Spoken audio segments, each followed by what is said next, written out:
Նոյանտապանի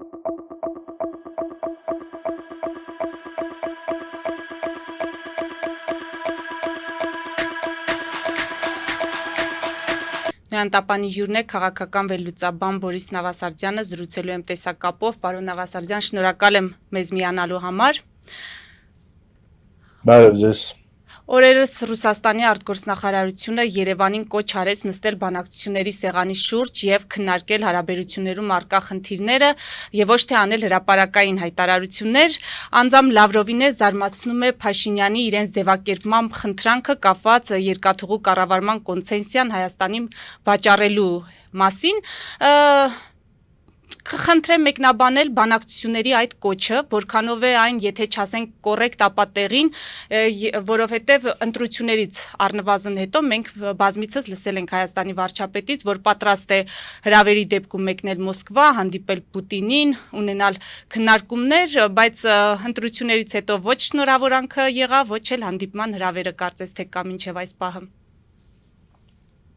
Ես կարծում եմ, որ շնորհավորանքը եւ հրավերը այդքան էլ կարեւոր չեն այսօր, քանի որ Ռուսաստան-Հայաստան հարաբերությունները շատ սուր փուլ են տեղափոխվել եւ ամեն դեպքում երկուստեք ձեռնտու է եւ Հայաստանի համար առաջին հերթին, որպեսզի այդ սուր հարաբերություններից մենք դուրս գանք, քանի որ այդպիսի կարճ ժամանակահատվածում, ինչպիսին տրամադրված է Հայաստանին մինչեւ տարվա վերջ, շատ դժվար է գտնել այնպիսի շուկաներ, որտեղ կարելի է իրացնել Հայաստանի արտադրանքը, հայկական արտադրանքը եւ մյուս կողմից դժվար կլինի գտնել Ռուսաստանին փոխարինող էներգակիրների առումով, պես որ ամեն դեպքում բանակցությունները պետք են անհրաժեշտ են անկախ նրանից ինչպես են վերաբերում Ռուսաստանին Հայաստանի ընտրություններին, ինչպես եւ կարծում եմ տվյալ պարագայում այդքան էլ կարեւոր չէ ինչպիսի կարծիք կունենան Հայաստանում Ռուսաստանի պետդումայի ընտրությունների վերաբերյալ, քանի որ հիմա էլ կարելի է ասել, որ այդ ընտրությունները, որոնք ակնկալվում են սեպտեմբերի 18-ից 20-ը, որևէ ընդհանուր բան ժողովրդավարական գործընթացների հետ, ընթացակարգերի հետ չի ունենալու, բայց անկախ նրանից ինչպիսին երկիր է Ռուսաստանը եւ անկախ նրանից ինչպիսի ընտրություններ են տեղի ունեցել Հայաստանում, բանակցությունները եւ այն հարցերի լուծումները, որոնք առաջացել են երկկողմանի հարաբերություններում, անհրաժեշտ են։ Ինչ վերաբերում է ռուսական կոնցեսիային, ապա մենք գիտենք առնվազն երկու կարևոր եւ սոլիդ պատճառ, ինչու Հայաստանը իրավասու է նման հարցեր դնել։ Առաջինը դա նա է, որ Հայաստանը կարիք ունի իր երկաթուղային ցանցը զարգացնելու եւ այդ զարգացումը ենթադրում է նաեւ լուրջ ներդրումներ եւ Ռուսաստանը, որքան հասկանում ենք, այն ներդրումները անելու հնարավորություն եւ առանձնապես ցանկություն չունի։ Հայաստանը ինքնուրույն այդ հարցերը չի կարող լուծել, որտեղ մենք լսել ենք նաեւ, որ անգամ տրիպի վերաբերյալ Հայաստանը պատրաստ է զիջել իր 26%-ի մի մասը այլ երկրներին, այնպես որ ներդրումներ կատարելու առումով Երևանը ունի ինչպես եւ կարելի է ակնկալել լուրջ խնդիրներ, իսկ դա նշանակում է, որ պետք է գտնել այլընտրանքային կառավարիչ, որը կարող է եւ ներդրումներ կատարել եւ ներդրումներ հրավիրել այլ կողմերից եւ այլ ֆինանսական կառույցներից։ Եվ երկրորդ պատճառը դա նա է, որ եթե երկաթուղին շարունակում է մնալ Ռուսաստանի կոնցեսիայի ներքո, այդպիսի հնարավոր ներդրողներ շատ ավելի դժվար կլինի գտնել, քան եթե մեկ այլ կառավարիչ գտնվի։ Այնպես որ հարցադրումը միանգամայն իրատեսական եւ կարեւոր է, տեսնենք ինչպիսի վերաբերմունք կձևավորվի Ռուսաստանի կողմից, այս պահին մենք ունենք միայն կոշտ հայտարարություններ, բայց կարծում եմ, որ երկխոսության միջոցով հնարավոր կլինի որոշ լուծումներ գտնել։ Ամեն դեպքում, պարոն Նավասարդյան, բանակցությունների անհրաժեշտությունը, եթե կողմերը տեսնում են եւ բանակցություններ այս պահին չկան ամենաբարձր մակարդակով, սա ինչ է նշանակում, որ մենք ինչ ենթադրենք, որ կողմն է խուսափում այս պահին բանակցություններից։ Առաջին հերթին Ռուսաստանը, մենք տեսանք անմիջապես Հայաստանի խորհրդանական ընտրություններից հետո, որ Երևանը պատրաստական էր մտնել երկխոսության մեջ եւ արդեն կայացած ընտրությունների պարագայում հաղթահարել այն դժվարությունները, որոնք տարվա սկզբից մենք ունենք Ռուսաստանի հետ, բայց Ռուսաստանը փաստորեն ոչ միայն չի շնորհավորում, ոչ միայն հրավեր չի ուղարկում Նիկոլ Փաշինյանին, որպեսզի հանդիպում կազմակերպի Պուտինի հետ, այլ կիրառում է լրացուցիչ պատժամիջոցներ Հայաստանի նկատմամբ եւ ցանկացած քայլ, որ մենք տեսնում ենք Երևանի կողմից, դրանք պատասխան են, այլ ոչ թե սեփական նախաձեռնությամբ Ռուսաստանի հետ հարաբերությունների վատթարացման ուղղված քայլեր եւ գործողություններ, այնպես որ առաջին քայլը տվյալ դեպքում պետք է կատարի Ռուսաստանը, թե որքանով է Ռուսաստանը պատրաստ դրան, որքանով է պատրաստ փոխել իր քաղաքական առաջնահերթությունները մենք չգիտենք, ես արդեն մի քանի առիթներ եմ ունեցել բացատրելու, թե ինչպես եմ պատկերացնում, ինչ եմ տեսնում այդ Ռուսաստանի պատժամիջոցների ետևում, եւ դա առաջին հերթին կարծում եմ ցանկությունն է Հայաստանի ներսում քաղաքական լարվածություն առաջացնել, մանավանդ որ մենք կանգնած ենք տեղական ինքնակառավարման մարմինների ընտրությունների առջև եւ մի շարք խոշոր համայնքներում կայանալու են ընտրություններ, որոնք մենք հասկանում ենք, որ մեծ ազդեցություն կարող են ունենալ մեր ներքին քաղաքական կյանքի վրա, եւ երկրորդը բավականին ինտենսիվ գործընթաց է սպասվում հայ-ադրբեջանական հարաբերություններում եւ ընդհանրապես Հայաստանի եւ այլ գործընկերների հետ հարաբերություններում եւ Ռուսաստանին դա այդքան էլ դուր չի գալիս, քանի որ դա հնարավորությունները նվազեցնում է Ռուսաստանին լծակներ կիրառել եւ ազդեցություն ունենալ բանեցնել Հայաստանի նկատմամբ։ Եվ այդ երկու հանգամանքները փաստորեն այն դրդապատճառներն են, ինչու Ռուսաստանը փորձում է լարվածություն առաջացնել Հայաստանի ներքին քաղաքական կյանքում, դրանով թուլացնելով Հայաստանի դիրքերը ներքին քաղաքական եւ հնարավորություն է տեսնում այդ դիրքերի թուլացման արդյունքում նաեւ ինչ-որ բան թելադրել Հայաստանից։ Եթե Ռուսաստանը պատրաստ է հրաժարվել այդ քաղաքականությունից, ես կարծում եմ բանակցությունները կարող են որոշ արդյունքներ տան։ Եթե բանակցությունների առաջարկը ձևական է, ապա դա կերևա արդեն առաջին իսկ փորձերից կազմակերպել երկխոսություն։ Պարոն Նավասարդյան, Ռուսաստանից Հայաստանի վարքագիծը ներկայիս համարում են արևմուտքից թելադրված, ավելին ասում են շանտաժի է ենթարկվում Հայաստանը։ Հիմա փորձենք օբյեկտիվորեն, քանի որ դուք ամեն դեպքում մեր վերլուծական դաշտում աչքի եք ընկնում ձեր զուսպ գնահատականներով, ես կուզենամ, որ դուք օբյեկտիվորեն գնահատեք արևմուտքի չափաբաժինը հայ-ռուսական հարաբերությունների վատթարացման ամբողջ գործընթացում։ Դա ուղիղ առնչություն ունի արևմուտքը ավելի ճիշտ ուղիղ առնչություն ունի, շատ ընդգծված միջամտություն ունի այդ հարաբերությունների վատթարացման process-ում։ Շնորհակալ եմ իհարկե գնահատականի համար եւ պիտի ասեմ, որ արևմուտքը ընդհանրապես հայ-ռուսական հարաբերությունների առումով որևէ էական դերակատարություն չունի։ Բնականաբար արևմտյան երկրներում կան շրջանակներ, որոնք շահագրգռված են նրանում, որ հայ-ռուսական հնարավորությունները հնարավորինս լարված լինեն եւ ընդհանրապես զրոյանան, սակայն սոլիդ եւ լուրջ քաղաքական գործիչները Եվրոպայում եւ ԱՄՆ-ում հասկանում են, որ ամբողջությամբ չեմ կարողանում փոխարինել Հայաստանին գոնե մոտակա ժամանակահատվածում Ռուսաստանին առաջին հերթին որպես առևտրային պարտների եւ չեն ցանկանում, որպեսզի լինեն ճգնաժամային իրավիճակներ Հայաստանում, որտեղ ճգնաժամային իրավիճակները ենթադրում են նաեւ քաղաքական անկայունություն, իսկ քաղաքական անկայունության պայմաններում շատ դժվար է իրականացնել բարեփոխումներ, շատ դժվար է շարժվել խաղաղության ուղղությամբ բանակցություններում եւ լուծումներ որոնման առումով Ադրբեջանի եւ մյուս հարևանների հետ եւ ի վերջո դա չի նպաստում, որպեսզի հենց Հայաստան, Եվրամիություն, Հայաստան, ԱՄՆ հարաբերությունները զարգանան։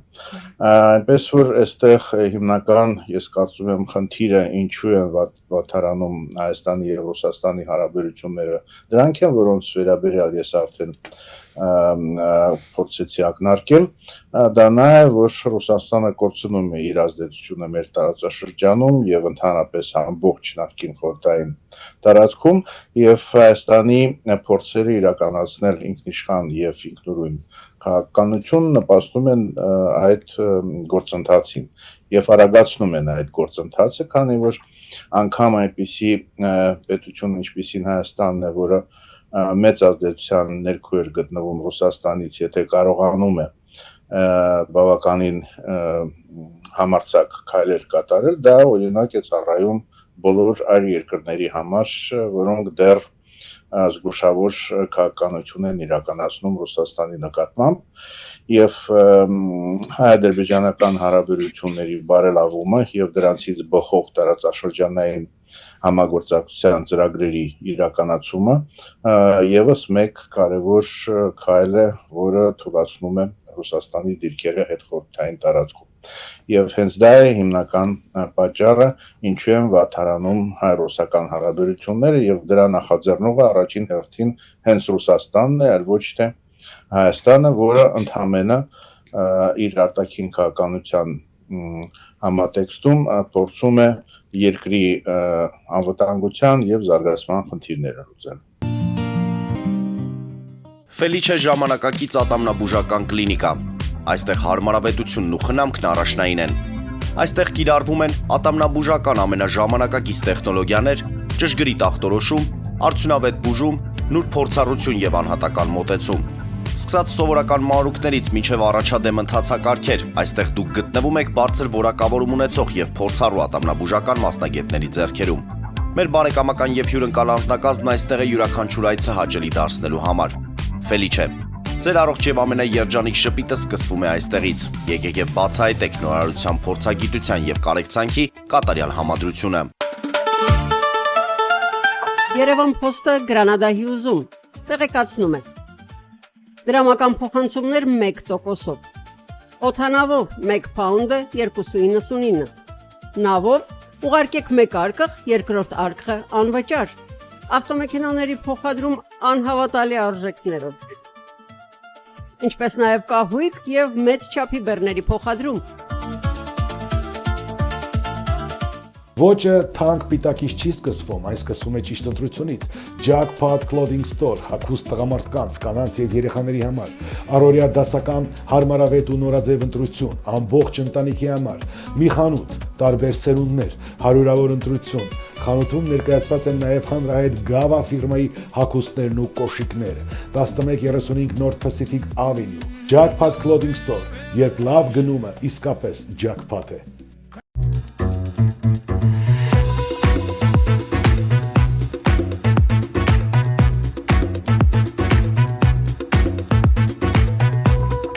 Արարատ ռեստորան, ընտանեկան եւ ընկերական ժամանցի լավագույն հասցե, սիրված արտիստներ, հյուրընկալ մթնոլորտ, հարուստ ճաշացան, անմահական խորտիկներ։ Արարատ ռեստորան, հասցեն անփոփոխ, սիրով սպասում ենք ձեզ։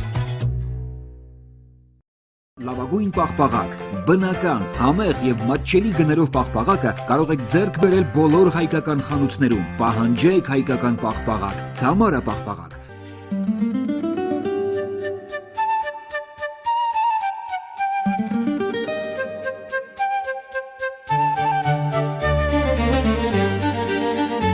Նոյան տապան տպարան, Նոյան տապան հրատարակչություն, շարվածքից մինչև տպագրում, զանգահարեք, գրեք, այցելեք, միասին պատրաստենք ձեր գիրքը, ամսագիրը կամ թերթը, որտեղ նշվելու է, տպագրված է Նոյան տապանում։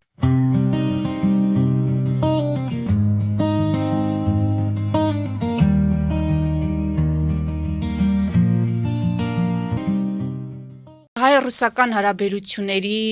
այս փուլում հանրաքվեի այդ կոչը կամ հորդորը, որը ուղղվում է Հայաստանի, սա որքանով է բխում Ռուսաստանի շահերից։ Արդյոք Ռուսաստանում վստահ են, որ եթե հիմա հայ ժողովուրդը ընտրության հնարավորություն ունենա կամ այդպիսի երկընտրանքի առջև կանգնի Եվրոպական միություն թե ԵԱՏՄ, իրենք ունեն վստահություն, որ հայ ժողովուրդը կընտրի ԵԱՏՄ-ն։ Ես կարծում եմ, որ Ռուսաստանի կոչերը կապված հանրաքվե անցկացնելու հետ դրանց առաջին նպատակը այն է, որպեսզի Հայաստանում տեղի ունենան սուր քաղաքական զարգացումներ, իսկ ցանկացած հանրաքվե մեր հասարակությունում եւ մեր քաղաքական դաշտում, որոնք շատ բևեռացված են, առաջացնում են անկայունության վտանգներ, սպառնալիքներ եւ Ռուսաստանին ձեռնտու են, որպեսզի առիթներ այդ կարգի անկայունության շատ լինեն Հայաստանում, մեկը այս կամ այն կերպ լինելու է խոսքը, իմ հիշատակածտիմ ընտրություններն են, Ռուսաստանը ցանկանում է այլ քաղաքական գործընթացներ հնարավորինս արագ որպեսզի նախաձեռնեն Հայաստանում եւ օգտագործելով իր քարոզչական եւ տեղեկատվական հիբրիդային մեթոդները նպաստել նրան, որ այդ ցանկացած միջոցառում լինի դա հանրաքվե թե ընտրություններ ակտիվացնեն բևեռացված իրավիճակը, ակտիվացնեն հակասությունները եւ դրա միջոցով թուլանա Հայաստանի դիրքերը, Հայաստանը ավելի անպաշտպան կդառնա Ռուսաստանի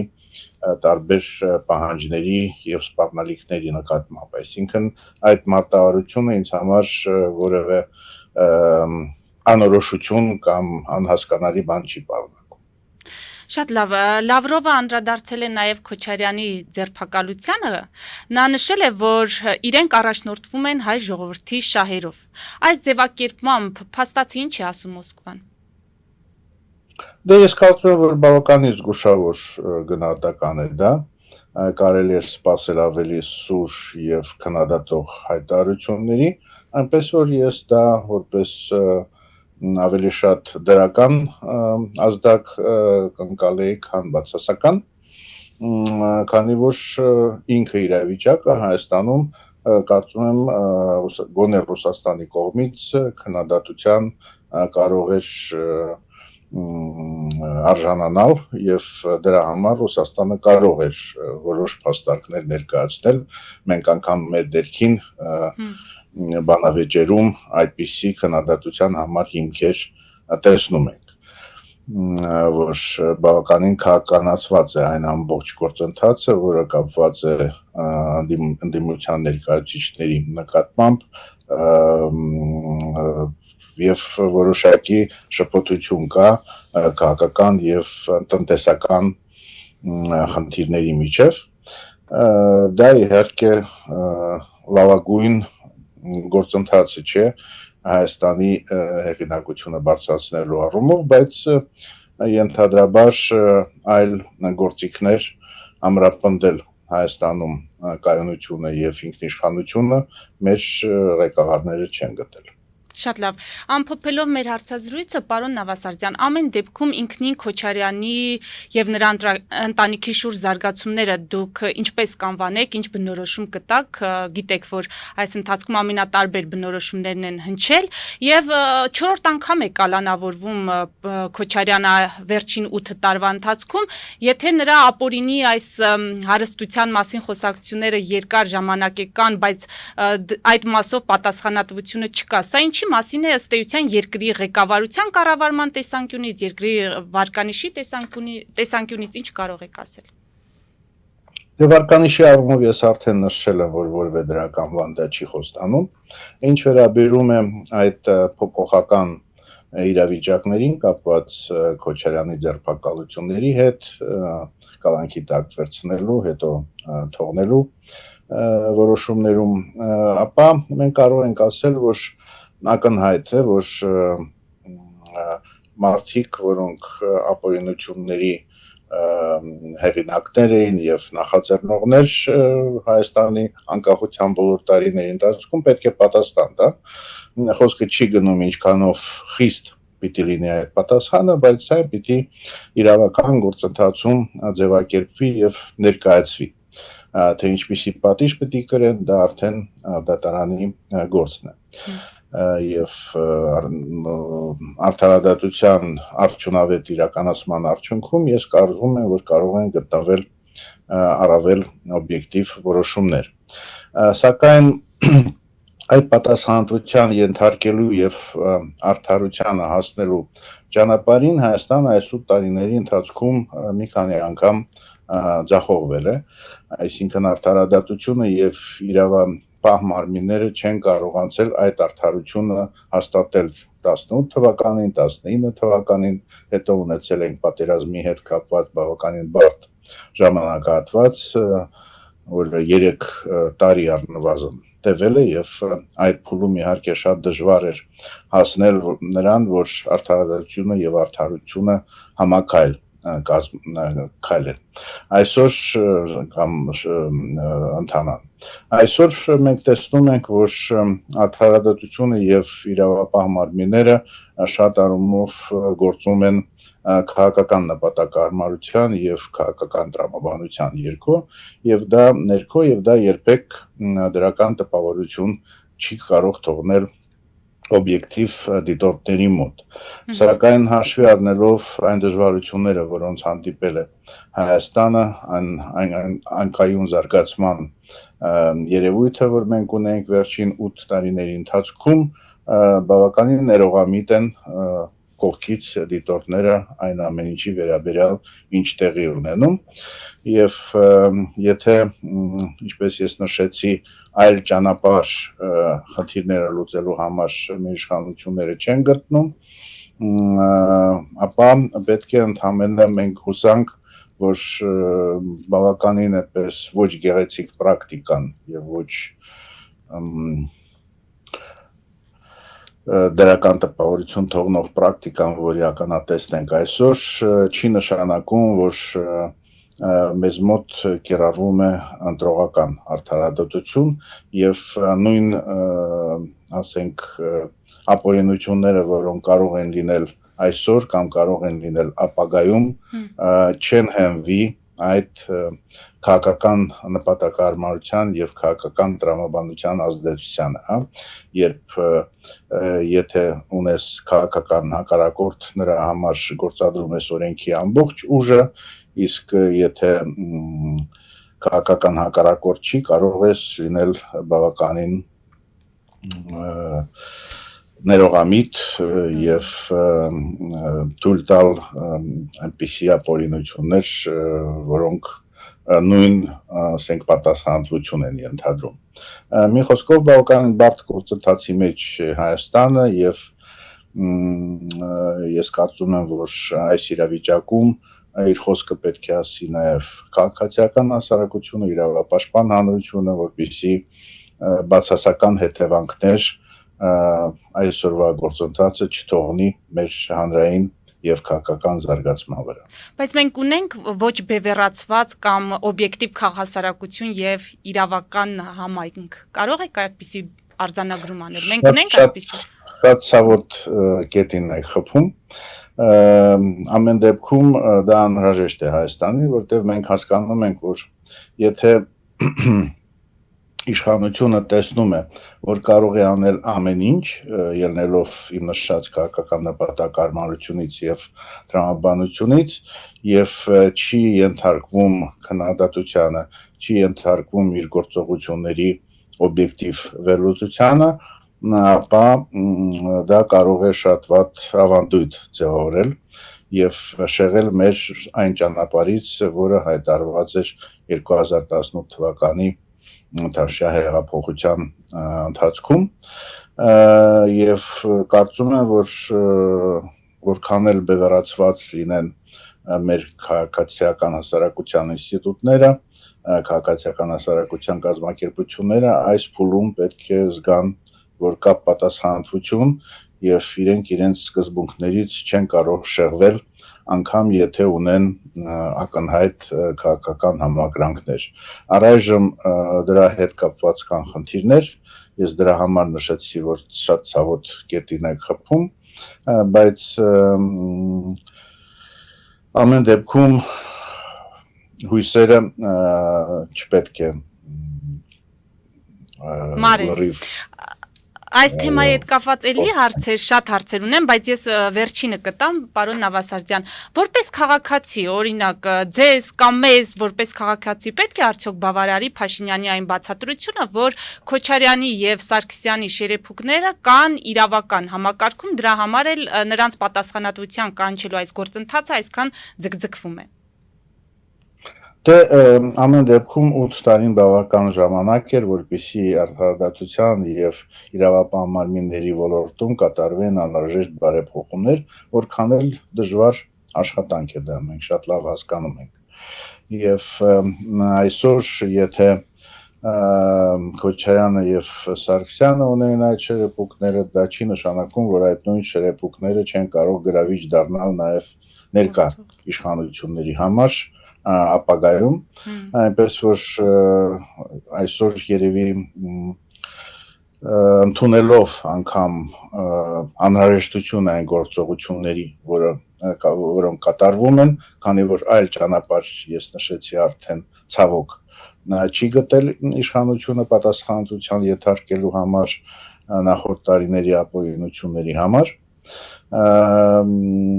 բայց եթե